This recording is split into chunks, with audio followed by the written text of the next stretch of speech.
আপনার বয়স যাই হোক, আপনি পিছনের বছরগুলোতে যা কিছু করেছেন সব কিছু ভুলে যান। নতুন একটা মানুষ হিসাবে এই বছরটা শুরু করুন। আপনার এই নতুন বছরটা আপনি নিজেকে দিবেন। অযথা একটি মিনিটও সময় নষ্ট করবেন না। এই বছরে অন্য মানুষের কাছ থেকে অতিরিক্ত কিছুই আশা করবেন না। নতুন বছরে আপনার একটাই লক্ষ্য হওয়া উচিত, নিজেকে সফল করা। কে কি বলল, কে কি ভাবলো, এইসব বাজে চিন্তা বাদ দিতে হবে। কারণ এই পিছনের বছরগুলোতেও তো আপনি ভেবেছিলেন এই কাজ করলে মানুষ কি বলবে, এটা ভেবে আপনি যে কাজগুলো করেননি, ওই কাজগুলো করলে আর কিছু হোক বা না হোক আপনার অভিজ্ঞতা ঠিকই হতো। যাদের কথা ভেবে আপনি কাজটা করলেন না, আপনার বিপদে আপনাকে কি তারা 50 টাকা দিয়েও উপকার করেছে? করেনি। আরে ভাই, মানুষের কাজ বলা। তারা আপনার খারাপ কিছুতেও বলবে আর ভালো কিছুতেও বলবে, তাই তাদেরকে বলতে দিন। আর আপনি আপনার ভালো লাগার কাজটি করুন এবং নিজেকে সফল করে তুলুন।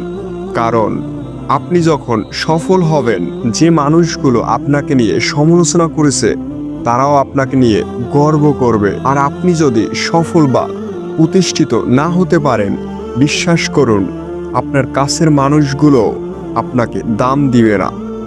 তাই আবারও বলছি, পিছনের বছরগুলোর মতো এই বছরটাকেও নষ্ট করবেন না। আপনি হয়তো কাউকে পাগলের মতো ভালোবাসেন, তার একটা কল বা SMS এর জন্য ঘন্টার পর ঘন্টা অপেক্ষা করে থাকেন, সময় নষ্ট করেন।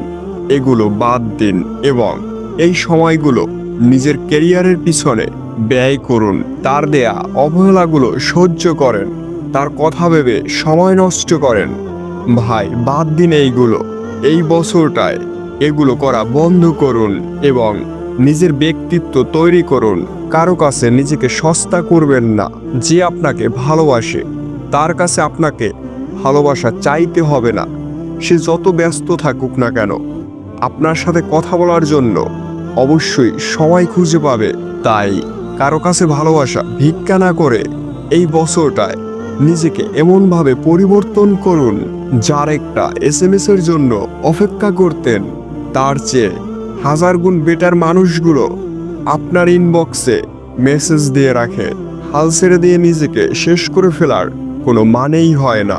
যারা আপনাকে সস্তা ভেবে অবহেলা করেছে তাদের মুখের উপরে কড়া জবাব দিতে হবে। আপনিই পারবেন। হ্যাঁ, আপনার দ্বারাই সম্ভব এবং এই বছরই সম্ভব। কষ্ট করে বাঁচার নামই তো জীবন। আর আপনি যদি কষ্ট না করে সফল হওয়ার চেষ্টা করেন, সেটা কখনোই সম্ভব নয়। আমার মতো হাজারো মোটিভেশনাল ভিডিও দিয়ে আপনাকে সফল করা সম্ভব নয়, যদি না আপনি সফল হতে চান। তাই এই বছরে অযথা সময় ব্যয় করা বন্ধ করুন। কারো মায়ায় জড়াবেন না, কারো কাছ থেকে অতিরিক্ত কিছু আশা করবেন না। আপনার যেটা করতে ভালো লাগে সেটা দিয়ে শুরু করুন, হোক না সেটা ছোট কাজ। এবং কমফোর্ট জোন থেকে বেরিয়ে আসুন। আর এই বছরটায় নিজেকে ভেঙে চুরে নতুন এক ব্যক্তিকে তৈরি করুন।